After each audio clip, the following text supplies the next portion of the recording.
മര്യാദ നീ യൂട്യൂബറൊക്കെ ആയിരിക്കും. നീ ആരാണ്? താനാരാണ്? നിങ്ങളാരാണ്? മുത്തുമണീസ്. അപ്പോൾ കഴിഞ്ഞ ദിവസം പുനലൂർ സെൻറ് തോമസ് സ്കൂളിനെതിരെ ഞാൻ കുറച്ച് കാര്യങ്ങൾ പറഞ്ഞിട്ടുണ്ടായിരുന്നു. എനിക്ക് അറിയാവുന്നതും അതുപോലെ എനിക്ക് അനുഭവം വന്നതുമായിട്ടുള്ള കുറച്ച് കാര്യങ്ങളാണ് ഞാൻ പറഞ്ഞത്. ആ വീഡിയോ ഇടുന്നതിന് മുമ്പായിട്ട് എനിക്കൊരു ചെറിയൊരു ടെൻഷൻ ഉണ്ടായിരുന്നു. കാരണം നമ്മൾ പറയാറില്ലേ, നമ്മുടെ കേരളത്തിൽ ഒരു പഴഞ്ചൊല്ലുണ്ടല്ലോ, അമ്മയെ തല്ലിയാലും രണ്ട് പക്ഷക്കാരുണ്ടാവുമെന്ന് നമ്മൾ പറയാറില്ലേ. അപ്പോൾ അതുപോലെ എൻ്റെ മനസ്സിലുണ്ടായിരുന്നു, ഞാൻ ഈ കാര്യങ്ങൾ തുറന്ന് സംസാരിക്കുമ്പോൾ നമ്മളൊരു സത്യം പറയുമ്പോൾ ആ സത്യത്തിൻ്റെ കൂടെ ഇന്നത്തെ കാലത്ത് ആരും കാണത്തില്ല. അപ്പോൾ ചിലവർ അനുകൂലിക്കാനും ചിലവർ ഇതിനെ വിമർശിക്കാനും ഇടയുണ്ട് എന്ന് എനിക്ക് തോന്നിയിട്ടാണ് ഞാൻ ആ ഒരു വീഡിയോ ഇട്ടത്. പക്ഷെ സത്യം പറഞ്ഞാൽ എൻ്റെ പടച്ചോനെ, ആ വീഡിയോയിൽ വന്ന കമൻറ്റുകൾ 50 മിനിറ്റുള്ള ആ വ്ലോഗിൽ വന്ന കമൻറ്റ് 2100 കമൻറ്റുകളാണ് വന്നത്. അതിൽ ഒരു കമൻറ്റ് പോലും നെഗറ്റീവ് ഇല്ല എന്നതാണ്. സത്യം പറഞ്ഞാൽ ഞാൻ ഞെട്ടിപ്പോയി. ഒരുപാട് പേര് ഫേസ്ബുക്കിൽ, ഇൻസ്റ്റാഗ്രാം, യൂട്യൂബിൽ അണ്ണൻ്റെ മെസ്സഞ്ചറിലൊക്കെ കോളുകൾ വരുമായിരുന്നു. ഇതുപോലെ അനുഭവം വന്ന വിദ്യാർത്ഥിയാണ്, ഞങ്ങൾ ആ സ്കൂളിൽ നിന്ന് പോയിട്ടുള്ള ടീച്ചേഴ്സാണ് മോളെ പറയാൻ ആഗ്രഹിച്ചതും പറയാൻ ധൈര്യമില്ലാത്തതായ കാര്യമാണ് നീ പറഞ്ഞത്. അങ്ങനെ ഒരുപാട് ഇന്നലെ മുതൽ എനിക്ക് ഫോൺ എടുക്കാനും മെസ്സേജിന് റിപ്ലൈ കൊടുക്കാനും ഉള്ളായിരുന്നു സമയം. കാരണം നമ്മൾ പറയാനുണ്ട്, ഈ കുശുമ്പോ കുന്നായ്മ ഒന്നും ഇല്ലാത്തവർ ചിലപ്പം നമ്മളെ ഓർത്ത് വിഷമിക്കാറുണ്ട്. അതുപോലെ ഞങ്ങളുടെ നാട്ടിലുള്ള കുറേ പേര് എനിക്ക് ഇന്നലെ തൊട്ട് ചോദിക്കുകയാണ്, ടെൻഷൻ സാലി എന്തെങ്കിലും അവരുടെ ഭാഗത്തു നിന്ന് എന്തെങ്കിലും നിനക്ക് ബുദ്ധിമുട്ട് വന്നോ, നിന്നെ വിളിച്ചോ, അങ്ങനെ എങ്ങനെയാണെന്ന് എനിക്ക് ഒരുപാട് അക്കമാരും ഒക്കെ എൻ്റെ അനീതിമാരൊക്കെ മെസ്സേജ് അയക്കും, സാലി എന്തെങ്കിലും ഉണ്ടോ.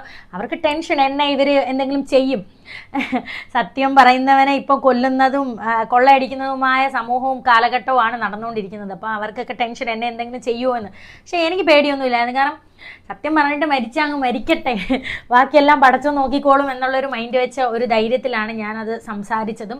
അപ്പോൾ ഒരുപാട് പേര് എനിക്ക് സപ്പോർട്ടായിട്ട് വന്നു.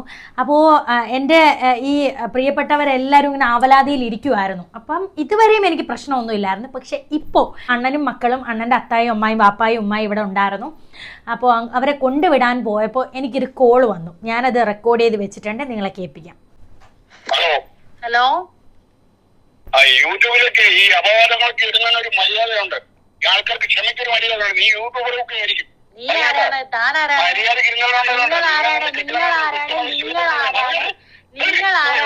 നിങ്ങളാരാണ്?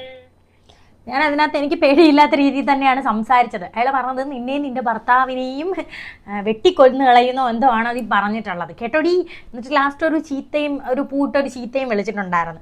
എനിക്ക് പെട്ടെന്ന് റെക്കോർഡ് ചെയ്യാനായിട്ട് എൻ്റെ കയ്യിൽ ഫോൺ ഉണ്ടായിരുന്നു. ഞാനത് റെക്കോർഡ് ചെയ്ത് വെക്കുകയും ചെയ്തു. സത്യം പറഞ്ഞാൽ ഈ ഭീഷണിയൊന്നും എൻ്റെ അടുത്ത് ഏക്കത്തില്ല. കാരണം ഇത്രയും വലിയ ഒരു മാനേജ്മെൻറ്റിനെതിരെ സത്യം ഒറ്റയ്ക്ക് നിന്ന് വിളിച്ച് പറയാൻ ധൈര്യം ഉണ്ടെങ്കിൽ ഈ ഭീഷണിയും എനിക്ക് ഒന്നും അല്ല എന്നാണ് അതിൻ്റെ അർത്ഥം. പിന്നെ പുള്ളിക്കാരൻ്റെ നമ്പറും ഞാൻ സേവ് ചെയ്ത് വെച്ചിട്ടുണ്ട്. സ്വന്തം നമ്പറിൽ നിന്നാണ് വിളിച്ചത്. പിന്നെ പുള്ളിക്കാരൻ്റെ ഫോട്ടോയും ഉണ്ട്. പുള്ളിക്കാരൻ ഒരു പോലീസ് ഓഫീസറാണ് വിളിച്ചത്. കാരണം അണ്ണൻ പുള്ളിക്കാരൻ്റെ നമ്പർ സേവ് ചെയ്തപ്പോൾ വാട്സപ്പ് പ്രൊഫൈലിൽ നിന്ന് കിട്ടിയ ഫോട്ടോ ആണ് കേട്ടോ. പിന്നെ അതിനുശേഷം പുള്ളിക്കാരി എന്തോ മദ്യപിച്ചിട്ടാണെന്ന് തോന്നുന്നു വിളിച്ചത്. കാരണം ആ സംസാര ശൈലിയിൽ നിന്ന് എനിക്ക് തോന്നി. അതിനുശേഷം സ്കൂളാണോ എൻ്റെ നമ്പർ പബ്ലിക് ആക്കിയത് എന്ന് എനിക്കറിയത്തില്ല. അതോ ഇപ്പം ഈ വിളിച്ച പുള്ളിയാണോ പബ്ലിക് ആക്കിയതിന് വല്ല കള്ളക്കാരോ കൊള്ളക്കാർക്കോ കള്ളന്മാർക്കോ എൻ്റെ നമ്പർ കൊടുത്തോന്നൊന്നും എനിക്കറിയത്തില്ല. അതിനുശേഷം സുനിൽ കുമാർ എന്ന് പറയുന്ന ഒരാൾ കോള് വിളിച്ചിട്ടുണ്ടായിരുന്നു. സത്യം പറഞ്ഞാൽ അങ്ങനെ ഒരു പെണ്ണിൻ്റെ നമ്പറൊക്കെ പബ്ലിക്കാക്കി കൊടുക്കാവോ നിങ്ങൾക്ക്? ഞാൻ വീഡിയോ ചെയ്ത സമയത്ത് ഈ തെളിവ് കാണിക്കുന്ന സമയത്ത് ഈ ഫോട്ടോസിലോ വീഡിയോസിലോ ഒന്നും വേറെ ആൾക്കാരുടെ മുഖം ഞാൻ ബ്ലർ ചെയ്തിട്ടാണ് കൊടുത്തത്. ആ മര്യാദ ഞാൻ കാണിച്ചിട്ടുണ്ടായിരുന്നു. പക്ഷെ തിരിച്ചു ആ മര്യാദ എനിക്ക് കിട്ടിയില്ല. അപ്പം ഞാൻ ഈ വോയിസ് നിങ്ങളെ ഒന്ന് കേൾപ്പിക്കാം. ഹലോ, നീ പറഞ്ഞ പെൺകുട്ടികളെ എത്തിച്ചില്ലല്ലോ. എന്തുവാ? ആരാ? നീ പറഞ്ഞ രണ്ട് പെൺപിള്ളേരെ എത്തിക്കാന്ന് പറഞ്ഞിട്ട് അവരെ എത്തിച്ചില്ലല്ലോ. ഞാൻ ഇവിടെ കാത്തിരിക്കുക. എനിക്കങ്ങ് മുട്ടി എത്തിയേ. ഒരു 8 മണിക്ക് എത്തിക്കാന്ന് പറഞ്ഞാലേ ഞാൻ കാത്തിരിക്കുക. താനാരാ? ഹലോ, സ്വന്തം ആളെങ്കി നീ എന്തുവരി കള്ളി ഇങ്ങനെ സംസാരിക്കുന്നേ? അവള് പറഞ്ഞോട്ടോ നിന്റെ കാറ്റിയാണ് എത്തിക്കുക. ശരി, വെച്ചോ. നീ അവളുമാരെ ഇങ്ങ് കൊണ്ടുപോവാ, നിന്റെ കാശ് ഞാൻ എത്തിക്കാം. ഞാൻ എന്തുവാ ഇവിടെ വേറെ വല്ല പരിപാടിയും നടത്തുന്നോ? തനിക്ക് അവിടെ മുട്ടി നിൽക്കുമ്പോൾ 2 പെൺപിള്ളാരെയൊക്കെ കൊണ്ടുവന്ന് ഞാൻ എത്തിക്കാനായിട്ട് എന്തെങ്കിലും കുടിയന്മാർക്കും കൊടുത്ത് കാണും. ഇതുപോലെ പെൺപിള്ളാരെ എത്തിക്കുന്ന ഒരു ഐറ്റത്തിന് നമ്പർ ഉണ്ട് എന്ന് പറഞ്ഞ് നമ്പർ കൊടുത്തോ ചേട്ടാ? വളരെ മോശം പരിപാടിയല്ലേ കാണിക്കുന്നത്. ഇങ്ങനെ 10 പേരെ കൊണ്ട് വിളിപ്പിച്ചാൽ നമ്മളങ്ങ് ചുരുങ്ങൂന്നോ അല്ലെങ്കിൽ ഞാനങ്ങ് പേടിക്കുന്നൊക്കെ വിചാരിച്ചിട്ടുണ്ടെങ്കിൽ വെറുതെയാണ്. സത്യത്തിന് മുമ്പിൽ നേരെ നിന്ന് സംസാരിക്കാൻ ഒരുത്തനെ പേടിക്കേണ്ട ആവശ്യമില്ല. എന്തിനാ ഇവനെയൊക്കെ പേടിക്കുന്നത്? കാരണം ഈ വിളിച്ചിട്ടുള്ളവന്മാർക്ക് എന്തെങ്കിലും ഒരു ഉളുപ്പുണ്ടായിരുന്നെങ്കിൽ ഇങ്ങനെ വിളിച്ച് ഭീഷണിപ്പെടുത്താനൊന്നും നിൽക്കത്തില്ല. ഇപ്പൊ പേടിയായി പോയത് വീഡിയോ ആണ്. വീഡിയോയിൽ ഇത്രമാത്രം പോസിറ്റീവ് കമന്റ് വരുമെന്നും ഇത്രയും ജനങ്ങൾ സപ്പോർട്ട് ചെയ്യുമെന്നും ആരും വിചാരിച്ചില്ല. ഇതിനു മുമ്പ് ഇത്രയും പേരൻസിനും ഇത്രയും കുഞ്ഞുങ്ങൾക്കും ഈ ഒരു സ്കൂളിൽ നിന്നും ഇത്രയും അനുഭവം വന്നിട്ടുണ്ടെന്നും ആരും വിചാരിച്ചിട്ടില്ല. അപ്പൊ ഞാൻ ഒരാൾ പറഞ്ഞപ്പോൾ ഈ സ്കൂളിൽ അസംബ്ലിക്ക് നിൽക്കുന്ന പോലെ എൻ്റെ വീഡിയോയുടെ പുറകിൽ ഇത്രയും ജനങ്ങൾ കൂടി. അപ്പം അത് സഹിക്കുന്നില്ല. അതുകൊണ്ടിട്ടാണ് ഇപ്പം ഈ ഒരു പോലീസ് ഓഫീസറും വിളിച്ചതും. പിന്നെ സാറിൻ്റെ ചിങ്കിടിയാണോ ആരാണെന്ന് എനിക്കറിയത്തില്ല. അടുത്തത് പെണ്ണുങ്ങളെ അങ്ങ് കൊണ്ട് വാടി 2 പേരെ എനിക്ക് മുട്ടി നിൽക്കുവാണെന്ന് പറയുന്നുണ്ട്.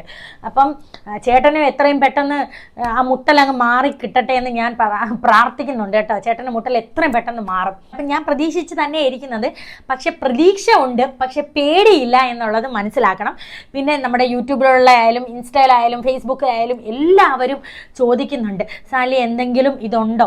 കാരണം നമ്മളൊക്കെ സാധാരണ ആൾക്കാരാണ്, സാധാരണ മനുഷ്യരാണ്, സാധാരണ ഗ്രാമപ്രദേശത്ത് സാധാരണ രീതിയിൽ ജീവിക്കുന്ന ആൾക്കാരാണ്. അപ്പോൾ തൊട്ട് ഓപ്പോസിറ്റ് നിൽക്കുന്നത് പണം വാരി എറിഞ്ഞ് എന്തും ചെയ്യാൻ മടിക്കാത്ത ആൾക്കാരും പിന്നെ പണത്തിൻ്റെ മീതെ കിടന്നുറങ്ങുന്ന ആൾക്കാരുമാണ്. അപ്പം നമ്മളെയൊക്കെ എന്തും ചെയ്യാമെന്നുള്ളൊരു മനോഭാവം ഉണ്ട്. നമ്മൾ സാധാരണ ആൾക്കാരാണ്. അപ്പോൾ അത് വെച്ചിട്ടാണ് നമ്മളോട് സ്നേഹമുള്ള എല്ലാവരും ചോദിക്കുന്നത്. അപ്പോൾ എനിക്ക് വന്നത് നിങ്ങളെയും കൂടെ അറിയിക്കണമെന്ന് എനിക്ക് തോന്നിയിട്ടാണ് ഞാൻ ഇപ്പോൾ ഒരു വീഡിയോ എടുക്കാമെന്ന് വിചാരിച്ചത്.